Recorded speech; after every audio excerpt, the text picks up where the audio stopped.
If you've never worked emergency dispatch, there's something you should understand first. Most calls aren't dramatic. They're confused, panicked, messy. People don't call 911 when they're thinking clearly. They call when something has already gone wrong. I worked the overnight shift because it paid more and because fewer people wanted it. Midnight to 8 a.m. The building was quieter then. Phones rang less often. The kind of quiet that lets your thoughts get loud, Boise, is calm at night. Too calm, especially in winter. This happened in early February, during a cold snap that pushed everything into stillness. Snow lined the roads. Sound didn't travel the way it should have. I remember glancing at the clock when my headset beeped. 2:17 The call came in without an address attached. That was unusual, but not unheard of. Sometimes systems lag. Sometimes callers are on older phones. I answered like always, 911. What's the address of your emergency? There was breathing on the line, slow, controlled. Like the caller was trying not to make noise. Hello. I said. The breathing stopped, then a man's voice.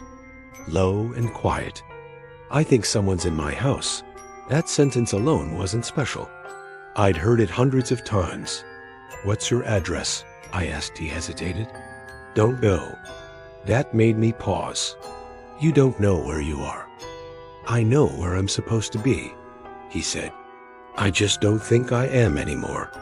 I marked the call as possible confusion and kept my voice steady. Can you tell me what city you're in? Boise, he said. At least. It was Boise when I went to sleep. Something about the way he said it made the hair on my arms rise. Sir, are you alone in the house right now? I don't think so. Can you see the person? No. Can you hear them? Yes. What do you hear? He went quiet then very softly. Me. I adjusted my headset. Can you explain that? It sounds like me moving around, he said. But I'm not moving. I typed notes as fast as I could. Are you injured? No. Are there any weapons in the house? I don't think so. I didn't bring any? Didn't bring any. That wording stuck with me. Sir, I need you to stay on the line with me. I'm going to send officers to your location. Can you look for mail? A bill? Anything with an address. I've already checked, he said. The name on everything isn't mine. Whose name is it? He swallowed. It's mine, he said. Just spelled wrong. The line crackled for a second. I thought the call dropped then. I heard footsteps, not loud. Barely there. Is that the person in the house? I asked. Yes, he whispered. Where are they now? They're walking down the hallway. Are you somewhere safe? I'm in the bedroom, he said. The door's locked. The footsteps stopped on the line. I heard another sound breathing, but this time, it wasn't his. It was closer to the phone. Like someone else was listening too. Sir, I said carefully. Is anyone else with you right now? No, he said then, after a pause. I don't think so.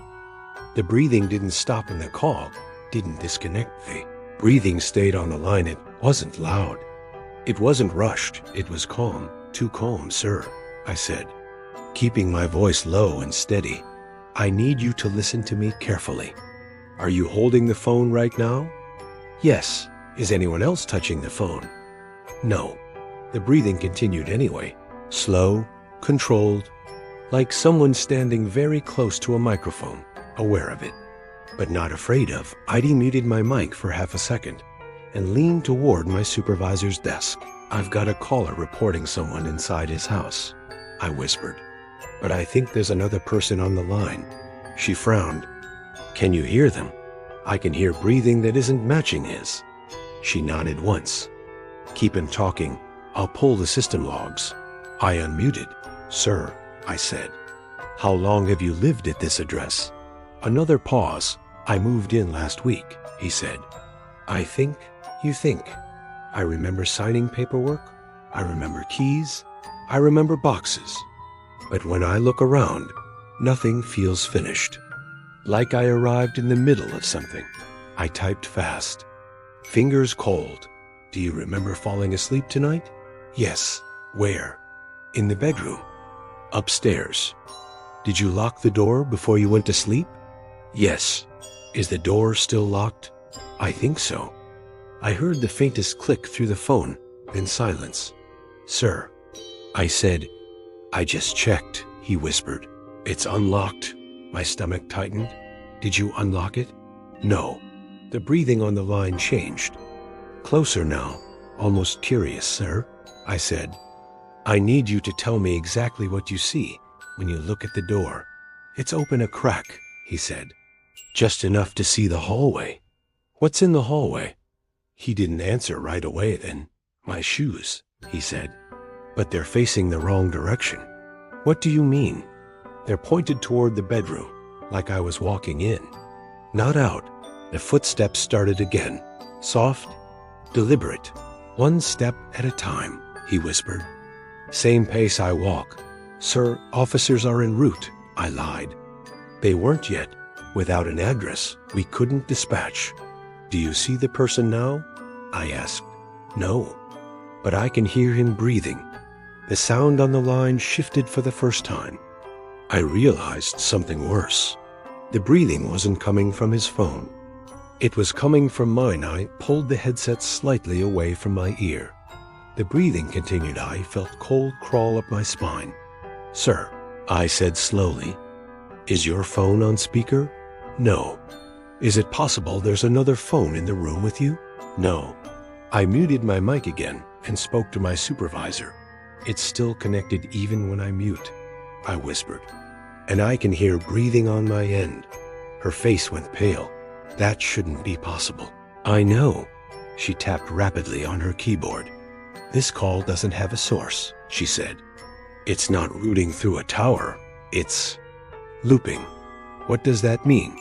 It means it never fully connected, or never fully ended. I unmuted. Sir, I said, has anything like this happened before? Yes, he said immediately. Last night, what happened? I woke up in the living room, he said, standing, holding my keys. And I don't remember getting there. The footsteps stopped again. This time they didn't fade, they stayed, right outside his door. I think it knows I'm awake, he whispered. Sir, I said, I need you to do exactly what I say. Do not open the door. Do not respond to anything you hear. There was a soft knock. One knock, not hard. Polite, the breathing on the line deepened. Sir, I said. It's knocking, he whispered. But it sounds like me. Another knock, then a voice. His voice. Open the door. My heart was pounding so hard I could hear it in my ears. Sir, do not open that door, I said. That is not you. I know, he whispered, because I'm still on the phone with you. The voice outside the door spoke again. I know you're awake, it said. You missed something. What did I miss? The man whispered. Your place. The voice replied. The line crackled violently. Static burst through my headset. Sharp and painful. I heard the knock again, and a sound I didn't expect. Typing like fingers on a keyboard. Sir, I said, fighting to keep my voice calm. What's happening right now? I think, he said slowly. It's calling someone. My screen flashed. A new call tried to come through. Same line, same ID. It was calling itself. My supervisor stood up. End the call, she said. No, I can't, I replied. There's no disconnect option. The knocking stopped. The hallway went silent on the line. The man's breathing slowed. I think it left, he whispered. Stay with me, I said. Do not move. I don't think it left, he said. I think it's waiting. For what? For me to hang up. The second call connected. I heard my own voice in my headset. 911. What's the address of your emergency? I froze. The man on the original line spoke. That's not you. He whispered. The second line responded. I think someone's in my house. The second line stayed open. I could hear myself breathing, not metaphorically, not emotionally, literally. My own breathing. half a second delayed, slightly distorted, like a recording played through damaged tape. "End the call," my supervisor said again, but quieter now. "Please, I can't," I whispered. The system didn't recognize the line as active. Number timer, no location, no origin. Just sound. The man Toledo caller was still there. I could hear his breathing too, shallow, controlled, like someone trying not to panic. "It's copying you," he whispered. "Isn't it?" "I don't know," I said honestly. The other line, my voice spoke again. "Sir, are you in immediate danger?" The Toledo man flinched. "That's what you asked me," he said. "Yes," I replied. "But that's not me asking now." The voice repeated itself, perfectly, same cadence. Same pause before the word danger. My supervisor stepped back from the console. "This isn't a glitch," she said softly. "It's a loop," the second voice continued. "Sir, I need you to stay calm." The Toledo man laughed once. A short, broken sound. "It's already calm," he said. "That's the problem." There was movement on his end. Not footsteps this time. Fabric, like someone sitting down. "Sir," I said, "are you still in your bedroom?" "No," he said. I didn't move. My stomach dropped. "And where are you?" "I'm in the hallway now," he said, "facing my bedroom." "You said you didn't move." "I know." A soft sound came through the line, a door opening, slow. "Careful." "Sir," I said, my voice shaking now. "What do you see inside the room?" He didn't answer. The second line spoke instead. "Describe the room." I ripped my headset off one ear. The sound kept playing, even half disconnected. "I could hear it, sir," my voice said again. "Tell me what you see," the Toledo man whispered. "There's someone on the bed." "Who?" I asked. "It looks like me," he said. "But sleeping." The breathing on the line sensed mine, his, the sleeping one. All together, the Toledo man swallowed. "I don't remember lying down," he said. The second voice softened. "You don't have to," it said. "You already did." My supervisor slammed her hand on the desk. "That's enough," she said. "Kill the board." The screens went black. All except one. The call stayed. No visuals now. Just sound. "Sir," I said, barely able to breathe. "Listen to me. If you're standing in the hallway, who's holding the phone?" Silence. Then, "I am," he said, "but so is he." A faint rustling, like someone adjusting their grip. The second line whispered, "It's easier if you don't fight it." The Toledo man's voice broke. "What happens if I hang up?" "You wake up," the voice replied. "And you?" he asked. "I stay." The breathing stopped suddenly. All of it. No mine, no his, no sleeping one. Just quiet. Then a click. The call ended. The system rebooted itself. My headset went dead. No error, no alert. Just gone. We sat there for a long time. Nobody spoke. Eventually, my supervisor said, "Log it as a dropped call." "What about the address?" I asked. She shook her head. "There never was one. I went home at sunrise. Didn't sleep. Couldn't." At 9:17 a.m., my phone rang. Unknown number. I didn't answer. A voicemail came through seconds later. No voice. Just breathing, slow. Familiar. At the end of the message, there was a soft sound. Typing. Then my own voice whispered, 911. "What's the address of your emergency?" I worked the night shift at a regional traffic control center for almost 4 years. Most people imagine it's stressful lights, flashing phones, ringing, people shouting. It isn't at night. It's quiet, too quiet. Between midnight and sunrise, the world slows down. Highways, empty. Radios go silent. Your own thoughts get louder than anything else. That's why I took the overnight shift. Paid better, and I liked the stillness at least. I used to. That night was in late January. A heavy winter had settled over the city. Snow covered the roads. Wind pressed against the building like invisible hands inside the control room. There were only 3 of us, me, Rachel, on monitoring, and Devin, asleep in his chair near the backet. was 2:41 A. Me, remember. The time clearly, because that's when the first alert appeared, soft beep barely noticeable on my screen. A signal box lit up ROUTE. Northland Unit ID 3147 status. Active A frowned Unit 3147. Hadn't been active in years. It was an old freight locomotive retired.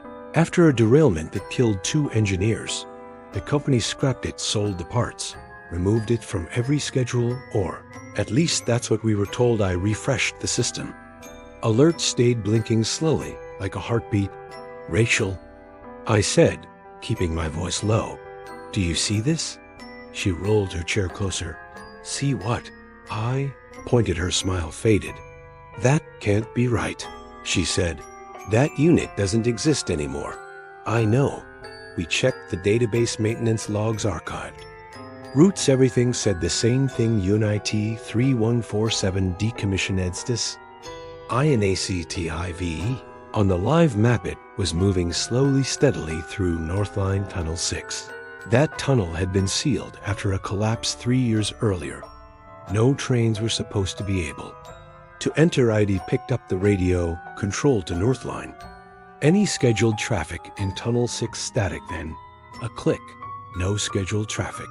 A dispatcher replied. Area is closed. Are you seeing any unauthorized movement? A pause. Negative. He said, our screens are clear. I looked back at mine. The signal kept crawling forward mile marker by mile marker, like something following an invisible track. At 2:53 a.m.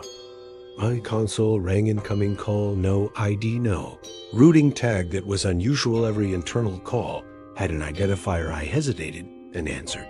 Control Center. I said for 3 seconds. There was nothing. Then breathing slow, measured close to the microphone. Hello, I said. The breathing stopped. A man spoke low, rough. Can you see me? My stomach tightened. Who is this? I'm on the line, he said. Northline. Which unit? Another pause. 3147. Rachel looked at me sharply. I put the call on speaker. Repeat that, I said. 3147. He whispered. I'm driving it. My mouth went dry. That unit is retired. I said, no one should be operating it. He laughed softly, a tired sound. It never stopped, he replied. The signal on my screen jumped from mile 18 to mile 24. Instantly, no transition, no recorded speed, just there. Sir, I said, where exactly are you right now? In the tunnel, he replied. It's darker than before. Before I fell asleep. Rachel mouthed. Asleep? I felt a chill. You fell asleep while driving? No, he said. Fell asleep in my bed. The line crackled. I woke up here. I checked the location feed. UNIT 3147. Speed. O engine. Active Ekabin. Occupied. Are you injured? I asked. No. Do you see any other crew members? No. Do you remember starting? This route. Silence then. I remember dying. He said. My hand tightened around the headset. What do you mean? There was fire, he whispered. Metal screaming. And then nothing. Rachel stood up slowly. Shut it down, she whispered to me. Shook my head. Sir, I said, listen carefully. I'm going to help you, but I need you to stay calm. I am calm, he replied. That's the problem. At 3:07 a.m. every screen in the control room flickered for half a second. All signals vanished, then returned except one unit. 3147 was gone, replaced by a single word. W.A.10 Churchill. Gasped. Waiting for what? She whispered. My headset buzzed. The man spoke again. You can hear it now. Can't you hear what? The others, he said in the background. Behind his voice I heard something, not static, not wind voices. Dozens of them, murmuring, overlapping, whispering, like people trapped behind glass. They're awake, he said. Who? The passengers. There were no passengers. I said, it was a freight train. He went quiet then. They are now. The map updated again. A new route appeared, one that didn't exist. Thin, glowing line leading away from the tunnel toward the city toward us UNIT 3147 destination. Control Center Rachel grabbed my arm. It's rooting itself. She said, "That's impossible." The phone line hummed. The man whispered, "Don't let it reach you." And that was when the emergency lights went out, leaving us in darkness. Only the screens glowing and the signal still moving the emergency. Lights didn't come back on, not after 10 seconds, not after 30, not after a minute. Control room stayed dark, only the monitors glowed blue, white, cold. Every screen showed the same thing, a thin line crawling toward the building UNIT 3147 destination. Control Center Rachel's fingers dug into my sleeve. "Tony, that's a glitch." She whispered I couldn't. Best glitches didn't move with purpose, and this thing was moving like it knew exactly where we were. "Sir," I said into the headset, "listen to me carefully. How fast are you going?" "I'm not controlling it." The man replied, "It's moving on its own. Can you shut the engine down?" "I tried," he said. "There's no switch anymore." The voices behind him were louder now, whispers chanting low, rhythmic, unnatural. "What are they saying?" I asked. He hesitated. "They're counting." He said, "Counting what?" "Distance," he whispered. "Between us and you." Devin woke up. "What's happening?" He mumbled. Rachel pointed at the screen, his face drained of color. "That train, that was involved in the Northline crash." He said, "My uncle was on that crew." I looked at him. "He died," Devin continued. "They never found his body." The room felt smaller, like the walls were leaning in. At 3:19 a.m. every computer began to beep. Overload warnings, signal conflicts, routing failures. The system couldn't process what it was seeing because nothing like this existed in its rules. The building shook slightly, a low vibration felt through the floor. "Do you feel that?" Rachel asked. I nodded. "It's getting closer." The man said quietly. I switched to emergency broadcast mode. "Attention all units." I said, "This is Control. Evacuate the facility immediately." No response. Every frequency was dead. Only one channel worked. His "Why here?" I asked him, "Why the control center?" "Because," he replied, "you're the ones who listen." "What does that mean?" He exhaled slowly. "When we crashed," he said, "we called for help. No one answered." My heart sank. There was a storm. He continued. "Signals failed. We screamed into static. The voices grew louder. They never stopped screaming." He whispered. The map zoomed in automatically now. It showed our building outlined in red like a target. UNIT 3147 ETA 04 Minivis. Rachel started crying softly. Silently. "I know," she said. "You're not," I replied, even though I wasn't sure. "Sir," I said, "listen to me. You don't have to do this." "I'm not doing anything," he replied. "We're being carried." "By what?" "By what's left," he said. At 3:24 a.m., the doors at the far end of the room slid open by themselves. Power no command, just opened. Beyond them was darkness, but not empty darkness. It moved like smoke underwater. The screens flickered again, and for a moment I saw faces, dozens pressed against the glass of the monitors watching us. "They're here," the man whispered. "But the train isn't." "What do you mean?" "It doesn't need to be," he said. The vibration intensified. Desks rattled, cups fell, monitors shook. The building groaned like something was crawling through its foundations. I remembered the archive room below us, where old servers were stored, disconnected, forgotten. "Rachel," I said, "help me." We ran down the emergency stairs, phones still connected, headsets still buzzing. Man's breathing followed my ears and my head. Every step echoed too loudly. Archive door was open. Inside rows of dusty machines, dead technology ore. So I thought one server was glowing soft white light. Not plugged in, not powered, just alive. "Is that me?" the man whispered.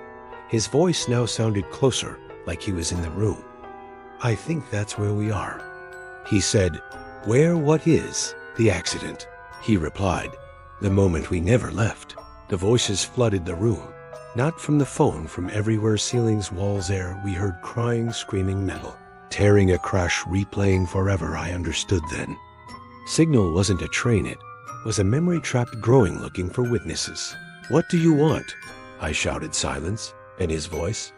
Someone to answer. I grabbed a chair, smashed it into the glowing server once, twice. Sparks flew, the voices shrieked, not in anger, in relief, like something being released. The light flared blinding white, then vanished. Everything stopped. No vibration, no voices, no signal, just silence. When we came back upstairs, all screens were normal. No Unit 3147.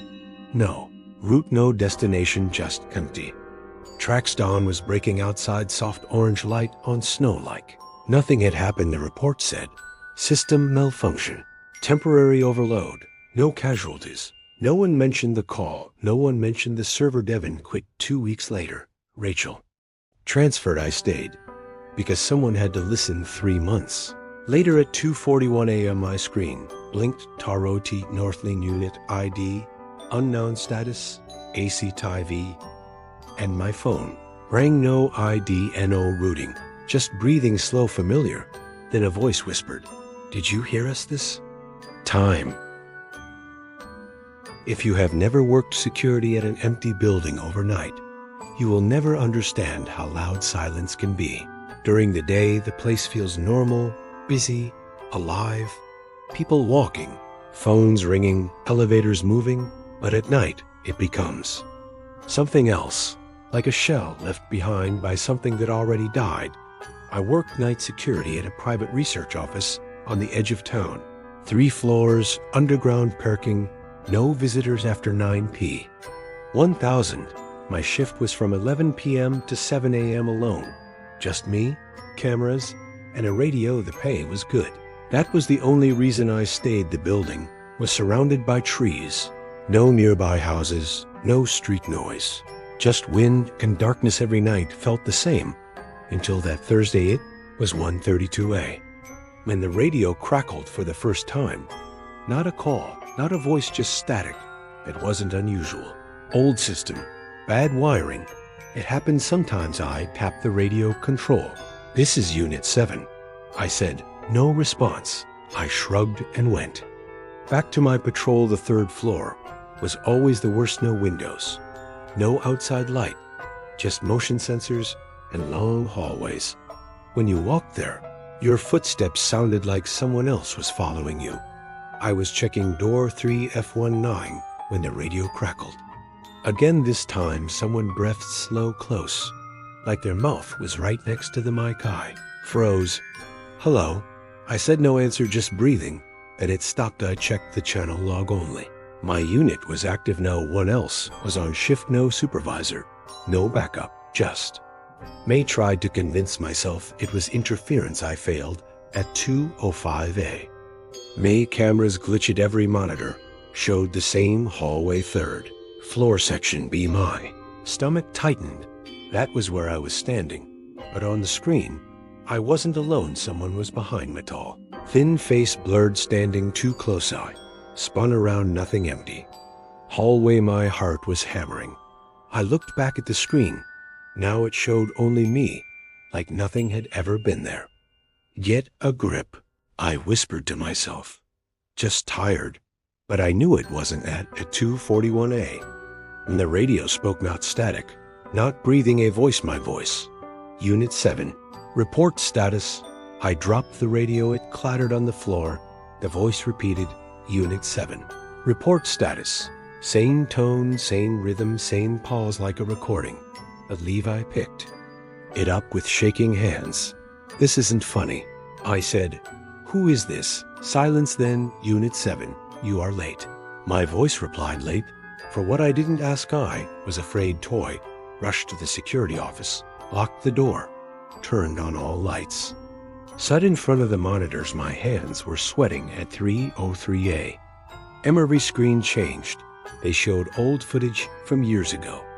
Different guards, different uniforms, different cameras, but same building, same halls, same night shift. I watched a man on screen walking 3rd floor, just like me, Then the radio on his belt crackled. Stopped, looked scared, dropped it around the footage. Skip then showed police lights, ambulance's body. Bad time stamp 2014. Another screen changed, another guard 2017. Same pattern static. Voice panic, death, my chest felt tight. I searched the company records overnight. Guards resigned, transferred, missing, dead, 7 names. All night shift, all 3rd floor, all between 2 and 4A. And the radio crackled. Unit 7. My voice whispered, "You're next." "No," I said. "I quit.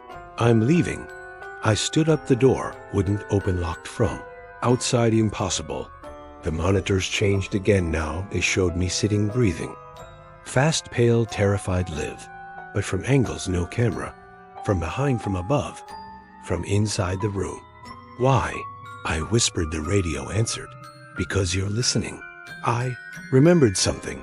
During training, an old guard once joked, "Never answer after 2A. He said, "That's when the building talks back." We laughed. He quit a week later at 3:29 a.m. Lights went out, only emergency red lights remained of a room. Looked like it was bleeding. The radio whispered, "Time to walk." The door opened slowly by itself. My body moved not by choice. My legs carried me out of the office into the hall, toward 3rd floor. Like I was being pulled. The hallway was darker than it should be. No end, no corners, just endless corridor. Footsteps followed me, but they matched mine perfectly. "Stop," I begged. The footsteps stopped. So did mine. I tried to turn, couldn't it? The end of the hall, mirror full height. I had never seen it before. In the reflection I was smiling, but I wasn't smiling. The reflection raised its radio. Unit 7. It said, "Report. Status." My mouth moved without permission. "I'm here," I replied. Everything went black. I woke up in a hospital. Sunlight, machines, doctors, they said. I collapsed at work. Dehydration, exhaustion, stress. No record of locked doors. No system errors. No strange signals. Just me, found unconscious in the hallway. 3rd floor, section by. Quit that job, moved cities, changed numbers, changed life. But sometimes late at night around 2:30 a.m. and my phone buzzes. No number, no message. Just static in my own voice, whispering, "Unit 7, report status."